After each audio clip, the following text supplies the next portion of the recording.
안녕하셨습니까? 반갑습니다. 우리 찬양대가 2년 8개월 만에 올라왔습니다. 아주 참 감격스러운 날입니다. 우리 하나님 앞에 귀한 찬양으로 영광을 돌려주셔서 감사를 드립니다.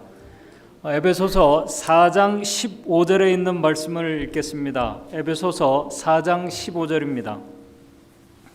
에베소서 4장 15절 읽겠습니다. 신약 314쪽입니다. 오직 사랑 안에서 참된 것을 하여 범사에 그에게까지 자랄지라. 그는 머리니 곧 그리스도라. 제7일 안식일 예수 재림교인들은 예수 그리스도의 다시 오심, 이 재림을 기다리는 성도들입니다. 그래서 예수님의 다시 오심과 관련된 예언과 시대의 징조들을 누구보다 신실하게 연구하며 때를 분별하고자 하는 성도들입니다. 그러나 예수님께서 마태복음 24장 8절에서 재림의 징조를 알리는 재난과 사건들을 말씀하시면서 것임을 날이 가까웠음을 알리는 것과 동시에 이 모든 것은 재난의 시작을 알리는 것이라고 또한 말씀을 하셨습니다. 오늘 우리는 주의 오심이 임박했음을 알리는 재난의 징조들을 우리가 보면서 누가복음 21장 26절 말씀처럼 세상에 임할 일을 생각하고 무서워 기절하는 시대에 우리가 살아가고 있습니다. 그러나 세상 마지막은 마태복음 24장 14절 예수님의 말씀처럼 이 천국 복음이 모든 민족에게 증거되기 위하여 온 세상에 전파될 때 그제야 끝이 오게 될 것입니다. 그때 예수님께서 영광 중에 이 세상에 다시 오실 것입니다. 그날은 어떤 자들에게는 정말 기쁨과 환희의 날이 될 것이고 어떤 자들에게는 계시록 6장에 나와 있는 말씀처럼 굴과 산과 바위 틈에 숨어서 산과 바위에게 이르되 우리 위에 떨어져서 보좌에 앉으신 이의 낯에서와 어린 양의 진노에서 우리를 가리워 달라고 절규하고 정말 무섭고 그렇게 떠는 아주 진노의 날이 될 것입니다. 그러므로 우리 제7일 안식일 예수 재림 성도들에게 중요한 것은 나는 그 날에 정말 기쁨 중에 예수 그리스도를 영접할 수 있는 자인가, 아니면은 주의 오심이 두렵고 정말 무서운 날로 다가오는가, 여기에 대해서 우리 스스로가 질문을 하고 대답을 스스로가 얻어야 할 것입니다. 성경은 그때 기쁨으로 예수님을 영접하는 자들에 대해서 그들이 어떠한 자들인지를 말씀을 하고 있습니다. 계시록 7장 14절에 예수님을 기쁨 가운데 영접할 수 있는 자들은 하나님의 인을 받은 자들입니다. 7장 14절에는 어린 양의 그 피에 그 옷을 희게 씻어 어린 양의 피에 그 옷을 희게 씻은 자들입니다. 또 14장 4절 5절에는 어린 양이 어디로 인도하든지 따라가는 자들입니다. 그 사람들은 거짓말이 없고 흠이 없는 자들입니다. 한마디로 예수 그리스도를 알고 닮은 자들입니다. 그렇다면 예수 그리스도의 무엇을 알고 그들이 무엇을 닮은 자들인가? 여기에 대한 대답이 요한일서 2장 4절 5절에 나와 있습니다. 요한일서 2장 4절 5절 신약에 이렇게 기록을 하고 있습니다. 저를 아노라 하고, 예수님을 아노라 하고 그의 계명을 지키지 아니하는 자는 거짓말하는 자요 진리가 그 속에 있지 아니하되, 예수님을 알면서 그의 계명을 지키지 않은 자는 거짓말하는 자라고 말하고 있습니다. 진리가 예수 그리스도가 그 속에 있지 않다는 것입니다. 누구든지 그의 말씀을 지키는 자는 하나님의 사랑이 참으로 그 속에서 온전케 되었나니 이로써 우리가 저 안에 있는 줄을 아노라. 그렇다면 여기서 말씀하고 있는 그분의 계명이 무엇일까요? 그분의 계명이 무엇일까요? 요한일서 3장 23절 24절에 이렇게 말씀을 하고 있습니다. 요한일서 3장 23절 24절 그의 계명은 이것이니 우리가 그의 계명을 지킨다고 했는데 그의 계명은 이것이니 곧 그 아들 예수 그리스도의 이름을 믿고 그가 우리에게 주신 계명대로 서로 사랑하는 것이라고 말씀을 하고 있습니다. 예수님을 우리가 개인의 구주로 받아들이고 믿고 예수님께서 우리에게 보여주신 대로 하나님을 사랑하며 우리가 서로 사랑하는 것이 계명을 지키는 것이라고 말씀을 하고 있습니다. 24절 그의 계명들을 지키는 자는 주 안에 거하고 주는 저 안에 거하시나니 우리에게 주신 성령으로 말미암아 그가 우리 안에 거하는 줄을 우리가 아느니라. 24절에 그렇게 말씀하고 있습니다. 계명을 지키는 것은 예수님을 믿고 그분의 말씀대로 하나님을 마음을 다하고 목숨을 다해서 사랑하는 것입니다. 예수님께서 하늘 아버지를 사랑하신 것처럼 우리가 사랑하는 것입니다. 예수님께서 죄인들을 사랑하신 것처럼 사랑하는 것이 그분의 계명을 지키는 것이라고 말씀하고 있습니다. 그래서 이 마지막 시대의 남은 자손들의 특징이 하나님의 계명을 지키는 자들이라고 말씀합니다. 이것은 유대인들처럼 안식일인 이 토요일만 잘 지키는 것으로 그 잘 지켜서 예배하고 구별해서 보내는 것만을 말씀하는 것이 아닙니다. 안식일을 지키는 것과 우리의 모든 삶이 바로 이 사랑의 계명 안에 다 포함되어 있다는 사실입니다. 그렇게 하나님을 사랑하며 이웃을 사랑하는 자들이 마지막 하나님의 이 마지막 교회의 남은 자손들이며 선악간의 싸움에서 사랑으로 승리하게 될 자들입니다. 그런데 이 사랑은 하나님께서 우리에게 주신 사랑, 이 사랑, 우리가 실천하는 이 사랑은 어떤 감동만 주는 것이 아니라 능력이라는 사실입니다. 그리고 오늘 이 본문의 말씀 에베소서 4장 15절 말씀처럼 오직 우리가 사랑 안에서 거할 때 참된 것을 우리가 하며 살아간다는 것입니다. 우리가 사랑 안에서 참된 것을 하며 그 다음에 범사에 그에게 자라게 하는 능력입니다. 다시 말해서 그리스도의 장성한 분량까지 자라는 것, 그것을 그분의 품성을 닮아가는 것과 이 사랑의 계명은 떨어질 수 없는 하나라는 것입니다. 오늘 이 시간 저는 온전한 이 믿음의 측면에서 볼 때에는 정말 간단하고 쉽고 자연스럽지만은 반대로 우리의 믿음이 연약하고 없을 때에는 우리가 결코 도달할 수 없는 이 성화, 이 품성 변화의 주제를 좀 같이 생각해 보고자 합니다. 사실 이 주제는 이 품성 변화에 대한 이 주제는 이 세상에 온전히 이 품성 변화, 예수 그리스도를 닮은 자들이 또 저도 마찬가지입니다. 도달하지 않은 이 사람이 이 주제로 이야기한다는 것이 사실 말이 되지 않습니다. 왜냐하면 성화의 과정은 평생의 과정이고 그곳에 완전히 도달했다고 말할 수 있는 사람이 아무도 없기 때문에 그렇습니다. 완주해 보지 않은 길을, 그러나 그 길을 가고 있는 자들이 성화의 주제를 나누는 것, 사실 이 주제는 우리의 어떤 인생의 어떤 감동적이고 아주 특별한 하나님의 어떤 경험으로 설명할 수 없는 그런 주제입니다. 그런 것들로 이 설명이 되지 않는 주제라는 것입니다. 그래서 오늘 저는 다른 어떤 사람들의 경험이 아니라 성경과 증언의 말씀이 여기에 대해서 어떻게 말씀하고 있는지, 그리고 믿음으로 이 길을 가는 자들에게 성경은 어떻게 안내하고 있는지를 살펴보면서 오늘 우리에게 주시는 교훈을 생각해 보고자 합니다. 먼저 이 주제에, 이 품성 변화라는 이 주제에 들어가면서 분명히 할 것이 있습니다. 그것은 뭐냐면은 그리스도인들이 예수님의 품성으로 변화되어야지, 성화되어야지 구원을 얻는 것이 아니라는 것입니다. 구원은 하나님께서 주시는 은혜입니다. 구원은 하나님의 선물입니다. 구원은 생명과 회복의 근원 대신 예수 그리스도를 개인의 구주로 받아들인 자들에게 주어지는 하나님의 선물입니다. 그러나 그 선물을 받은 자들, 생명에 들어갈, 영원한 생명에 들어갈 자들에게 나타나는 그 증거가, 열매가 바로 예수 그리스도의 품성이 재현되는 자들이라는 사실입니다.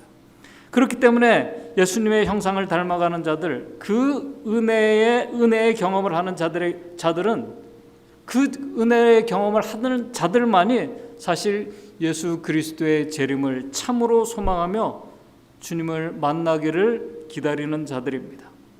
그런데 바로 여기서 아주 중요한 사실은, 그렇게 성화의 길을 경험해서 가는 자들이, 다시 말해서 예수 그리스도의 길을 가는 자들은 이 세상에서 예수님처럼 고난과 시련과 힘든 고통의 길을 갈 수 있지만은 결코 불행한 삶을 살아가는 자들이 아니라는 사실입니다.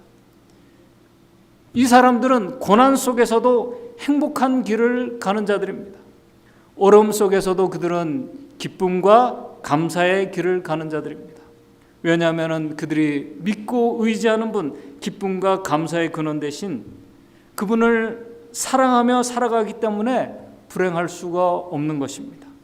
하나님의 사랑을 우리가 정말 깊이 받았다는 것을 우리가 느끼고 깨닫고, 그 사랑에서, 우리 사랑에 감사해서 행복과 감사의 근원 되신 분을 우리가 사랑하면서, 또 우리가 이웃을 사랑하며 그 사랑을 실천하면서 살아가기 때문에 정말 참 재림 성도들은 불행할 수가 없는 것입니다.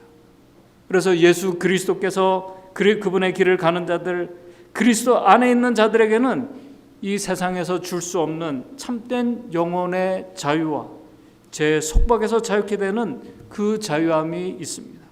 쉼을 경험할 수가 있습니다. 사도 바울이 그랬습니다. 우리가 좀 뒤에 살필 사도 요한도 그랬습니다. 그래서 그들은 고난 중에 감사했습니다. 기뻐했습니다. 찬양할 수 있었습니다. 세상이 이해할 수 없는 사람입니다. 감옥에서, 고난 중에서 그들이 기뻐하고 감사하며 행복해하는 것은 세상이 도저히 이해할 수 없는, 그래서 성경은 그들은 감당할 수 없는 사람이라고 얘기합니다. 그런데 이런 사실을 오늘 우리는 성경과 역사를 통해서 알고 그들에게 생명을 주신 이 복음이신 예수 그리스도, 그분에 대해서 우리가 알고 믿고 그분의 오심을 우리가 소망하며 살아간다고 하는 많은 이 그리스도인들, 특별히 하나님의 품성으로 변화되어서 예수 그리스도의 오심을 기쁨 가운데 영접하며 살아가기를 소망하는 재림 성도들이, 이 재림과 성화, 하나님의 품성을 얘기하면서도 누군가를 사랑하지 못하고, 그래서 마음에 참된 기쁨과 감사가 없고 불평과 비난, 이런 불평하고 비난하면서 재림의 신앙의 길을 간다고 하면은 그런 신앙의 길은 안타깝지만 그리스도의 길을 가는 것이 아닙니다. 참된 성화의 길도 아닙니다. 그런 마음과 감정으로는 결코 하나님의 품성에 도달할 수가 없습니다. 그렇기 때문에 행복할 수가 없는 것입니다. 감사와 기쁨이 없는 것입니다. 그렇기 때문에 그리스도를 믿는다고 하는 많은 그리스도인들이 지금도 여전히 누군가로 인해서, 또 어떤 건강의 문제로 인해서, 또 어떤 분들은 아주 심각한 경제적인 문제와 또 어려움으로 인해서 여전히 걱정하고 근심하며 불안한 가운데 신앙의 길을 가고 있기 때문에 참된 영혼의 자유와 쉼을 경험할 수가 없는 것입니다. 그렇기 때문에 재림 신앙이 소망과 능력과 활력을 주는 신앙이 아니라 두렵기 때문에, 또 두렵고 때로는 무기력하고 능력 없는 그런 가운데 습관적으로 이 종교적인 예배와 행사에 참여하는 것으로 그것을 신앙으로 믿고 위안을 얻으며 살아가는 이 그리스도인들, 재림교인들이 의외로 많이 있다는 사실입니다. 오늘 시간 저는 예수님 때문에 가장 행복했던 사람, 예수님이 너무 사랑스러워서 너무 좋아서 그분을 닮은 사람, 그래서 예수님을 가장 많이 닮은 그분의 품성을 얘기할 때 빠짐없이 나오는 바로 예수님의 제자 요한에 대해서 좀 더 생각해 보고자 합니다. 앞에서 말씀을 드린 것처럼 예수님의 사랑, 이 사랑을 받는 제자였던 요한도 자신이 예수님의 말씀에 순종했기 때문에 구원을 그가 얻었고, 예수님처럼 그가 닮았기 때문에 그가 구원을 얻었다고 그가 말하지 않습니다. 우리 사도행적 564쪽에 이렇게 말하고 있습니다. 요한은 순종을 통하여 구원을 획득해야 한다고 가르치지 않았지만은, 요한은 우리가 순종을 통해서 구원을 얻는다고 획득해야 한다고 가르치지 않았지만은, 순종은 사랑과 믿음의 열매라고 가르쳤다. 요한은 그가 예수님의 말씀에 온전한 순종의 삶을 살 수 있던 그 비결을 얘기하고 있습니다. 그 이유는 뭐냐면 바로 사랑과 믿음 때문이라고 말씀을 합니다. 여기서 말씀하는 이 사랑은 그가 하나님께로, 예수님께로부터 받은 사랑, 그리고 그 받은 사랑을 나누는 사랑, 이웃에게 실천하는 사랑 다 포함됩니다. 그 다음에 그가 말하는 이 믿음은 그가 예수 그리스도를 믿는 것, 그리고 예수님이 하나님을 의지하고 믿었던 것처럼 예수의 믿음을 말하는 둘 다를 다 포함하고 있습니다. 그런데 여기서 중요한 순서가 있습니다. 그것은 인간이 먼저 하나님과 이웃을 사랑하는 것이 아닙니다. 이 세상에는 하나님을 모르는 한 인간으로서, 정말 하나님을 모르지만은 어떻게 보면 그리스도인들보다, 우리 재림 성도들보다 더 부모를 감동적으로 공경하고 사랑하며 실천하며 이웃에게 이 자기를 헌신적으로 이렇게 실천하는 사람들의 이야기를 우리가 들을 수가 있습니다. 볼 수가 있습니다. 기독교인들도 하지 못하는 아주 헌신적이고 감동적인 그런 사랑, 우리가 하지 못하는 그런 사랑을 실천하는 사람이 있습니다. 참 존경스럽습니다. 그러나 인간의 사랑이 아무리 깊고 감동적이라 할지라도 인간은 잿된 본성을 가진 인간의 이 사랑은 이기심의 뿌리에서 나온다는 사실입니다.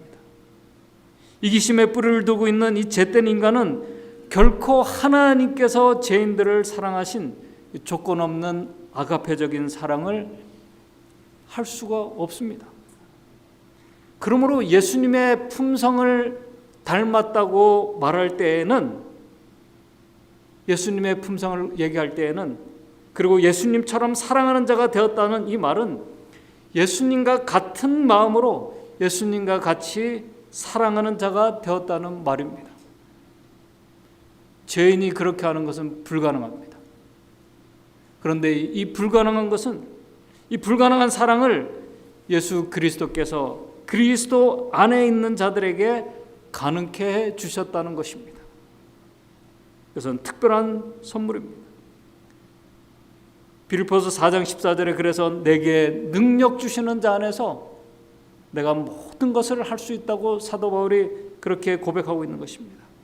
예수님처럼 하나님을 사랑하고 이웃을 사랑하는 이 실천을 사랑하는 사람으로 변화되는 것, 바로 하나님을 사랑하는 것과 이웃을 사랑하는 이 두 계명 안에 우상 숭배와 안식일 계명과 부모를 공경하는 것과 거짓말하는 것과 살인하는 것과 이 모든 계명이 다 포함되어 있습니다.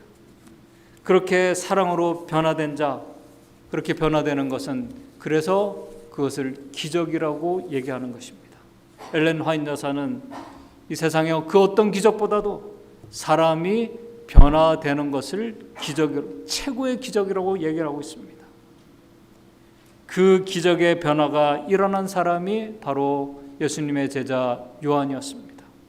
잘 아시는 것처럼 요한은 마가복음 7장 17절에 3장 17절에 보게 되면은 마가복음 3장 17절에 요한은 또 세베대 아들 야고보와 야고보의 형제 요한이니 이 둘에게 보아너게 곧 우레의 아들이라는 이름을 더하셨으며, 요한은 천성적으로 심각한 결점을 가진 자였습니다.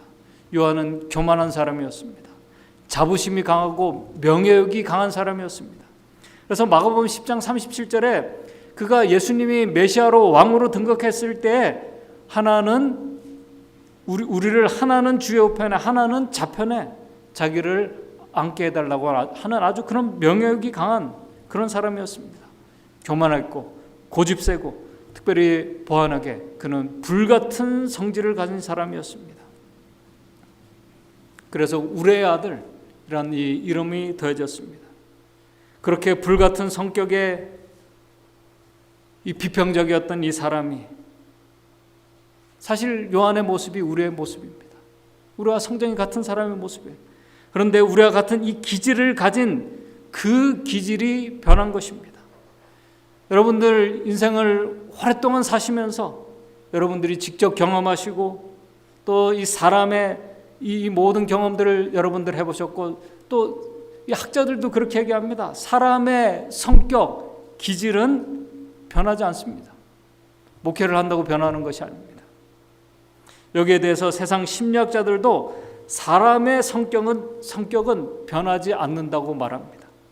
그런데 오늘 우리는 종종 그런 얘기를 합니다.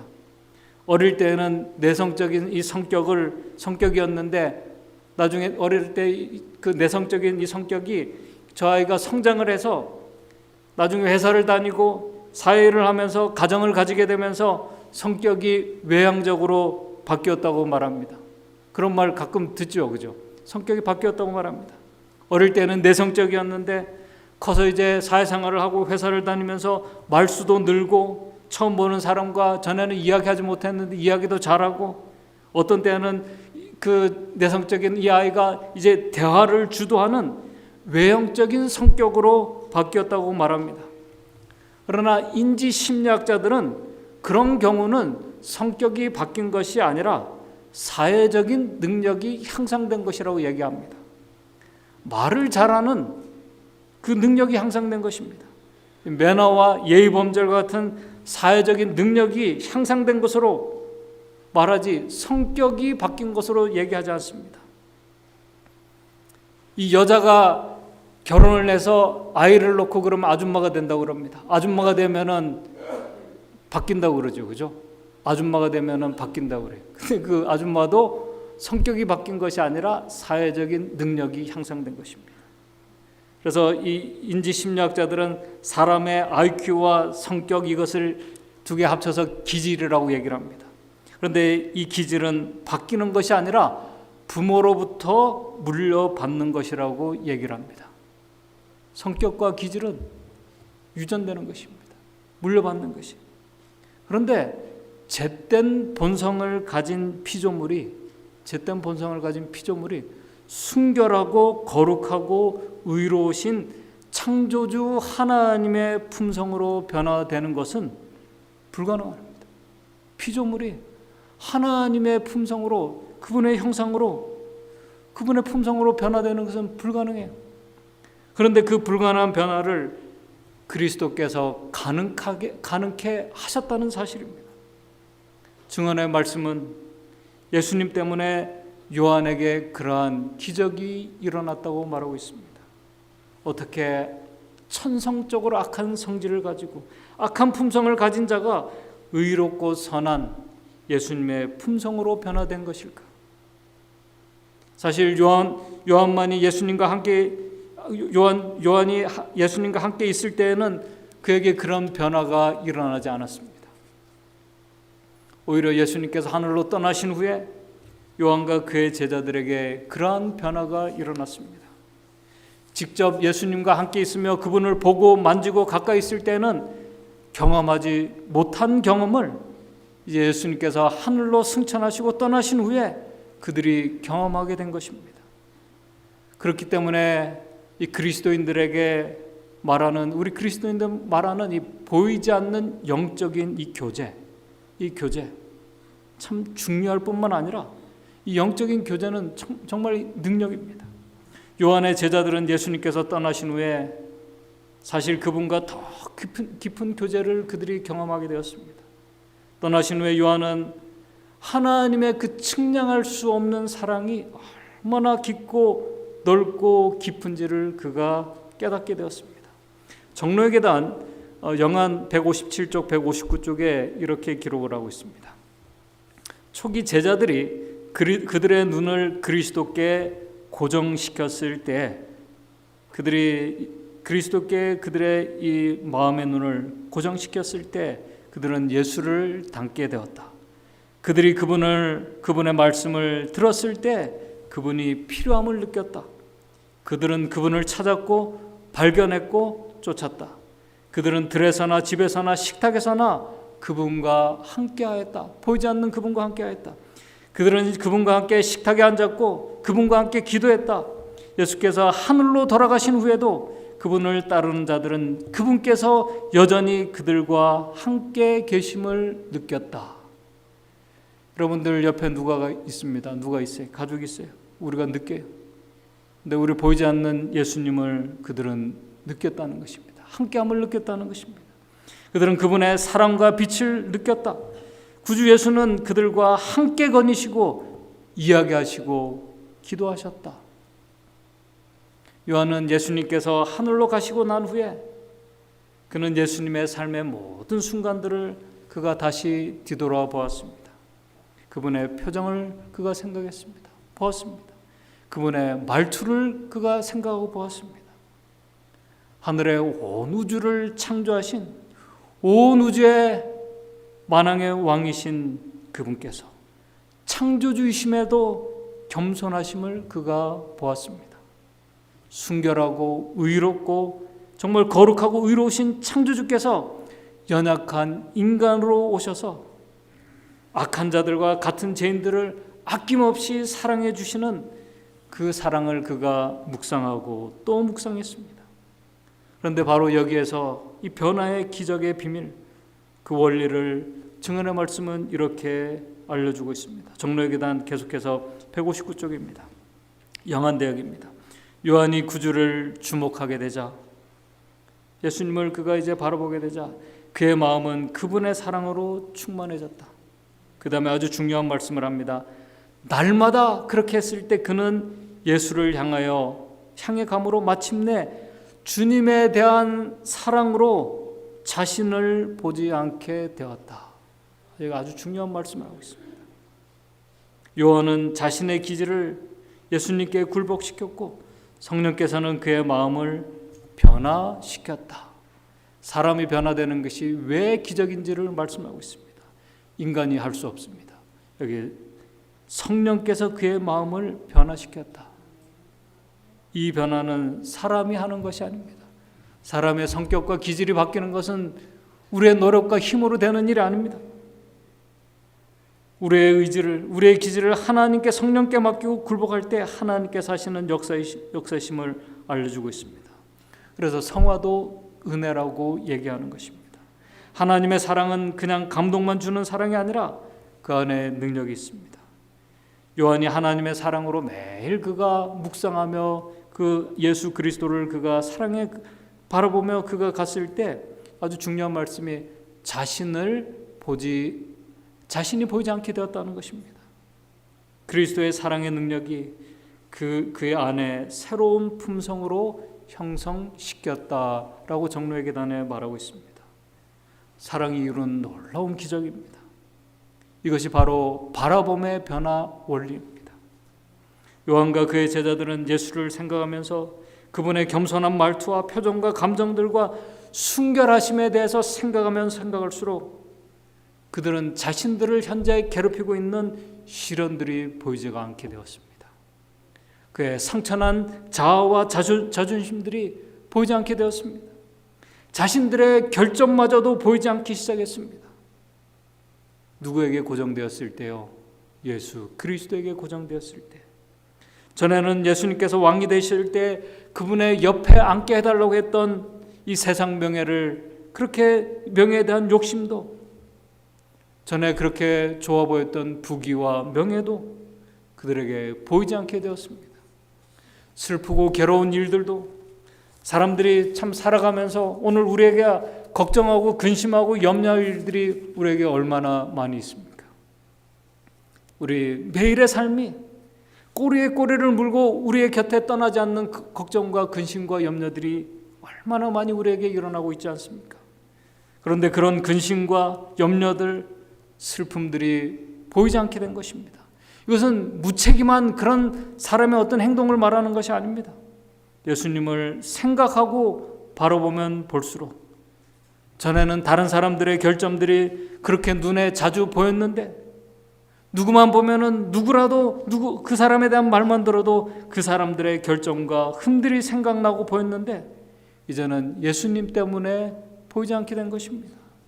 예수님의 순결하심과 선하심과 거룩하심과 사랑을 생각하면 할수록, 그것을 묵상하면 묵상할수록 이제 보이지 않게 되는 것입니다. 정로의 계단에 계속 말합니다. 우리가 자신들을 생각할 때, 우리는 본성적으로 이기적이기 때문에 자신들을 생각할 수밖에 없습니다.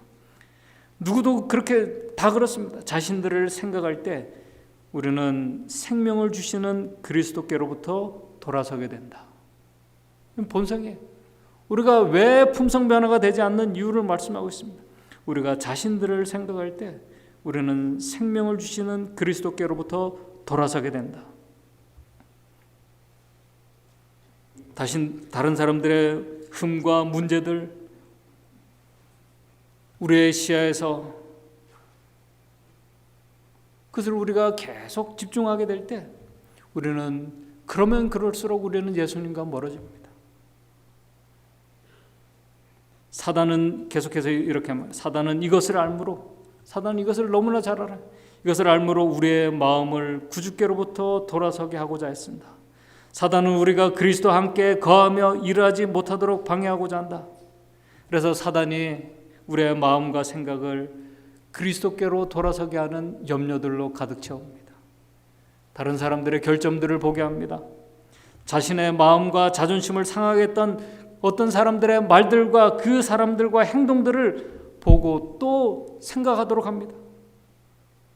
우리가 그렇게 생각하면 생각할수록 우리는 그리스도와 더 멀어지게 되고 그리스도가 보이지 않게 된다는 사실을 우리가 기억해야 할 것입니다. 그래서 많은 그리스도인들이 오랜 신앙생활을 하면서도 예수 그리스도의 품성을 닮아가지 못하는 이유가 바로 여기 있습니다. 정로의 계단 계속 얘기합니다. 사단은 생애의 걱정과 슬픔을 이용한다. 우리 죄된 세상이고 죄인이기 때문에 당연히 그런 일들을 우리가 경험할 수밖에 없습니다. 그런 것들을 이용한다. 우리는 우리의 마음을 하나님께로부터 돌아서게 하고자 다른 사람들의 잘못과 우리의 결점과 약점을 이용한다. 우리는 사단이 이러한 생각들을 가지고 우리를 속이지 않도록 해야 한다. 하나님을 위하여 살고자 진심으로 갈망하는 많은 사람들이, 이렇게 하나님을 위하여 정말 열심하게 신실하게 진심으로 갈망하는 많은 사람들이 그들의 결점에 대해서 생각하고 이야기하는 방향으로 이끌려간다. 그와 같은 방법으로 그들은 그리스도께로부터 분리되고 사단이 승리를 얻게 된다. 그러므로 오늘 중요한 것은 저 여러분들이 오늘 우리는 우리의 자아가 우리의 생각과 마음의 이 중심이 되지 않도록 해야 합니다. 또 우리 자신의 모습을 보면서 어떻게 나 같은 사람이 구원을 얻을 수 있을까? 그럴 때 우리는 나를 위해서 십자가를 지신 예수 그리스도를 우리가 생각하고 바라봐야 됩니다. 그분을 바로 보지 않을 땐 우리는 우리의 시야에서 예수 그리스도를 우리가 놓쳐버리고 그분에게서 돌아서게 됩니다. 그런데 문제는 우리가 지식적으로는 아는데 우리의 약한 의지로는, 자기중심적인 우리로는 이러한 것을 우리의 힘으로 할 수 없다는 사실입니다. 그래서 예수님께서 우리는 그럴수록 우리가 예수 그리스도를 바라보고 그분을 우리가 더 깊이 우리의 마음속에 모시도록 해야 되는 것을 아는데 우리의 약한 의지로는 그것이 불가능합니다. 할 수가 없습니다. 그래서 예수님께서 우리에게 아주 변화의 중요한 비결을 알려주셨습니다. 그것이 바로 뭐냐면은 기도입니다. 예수님께서 누가복음 11장 9절에서 13절에 이런 말씀을 주셨습니다. 잘 아시는 것처럼 구하라, 찾으라, 문을 두드리라. 그렇게 말씀하시면서 구하라 그러면 얻을 것이요, 찾으라 그러면 찾을 것이요, 문을 두드리라 그러면 열릴 것이라고 말씀을 하셨습니다. 그러면서 마지막에 무엇을 구하고 무엇을 찾고 무엇을 위해서 문을 두드리라고 말씀을 하셨습니까? 13절입니다. 우리의 연약한 의지와 감정을 바로잡고 강하게 하며 우리를 예수 그리스도께로 우리의 시선을 돌리게 하면서 예수 그리스도를 우리의 자아가 내가 아니라 그분을 우리의 마음의 중심으로 모시고 오실 성령을 구하라고 말씀을, 그래서 기도하라고 말씀하신 것입니다.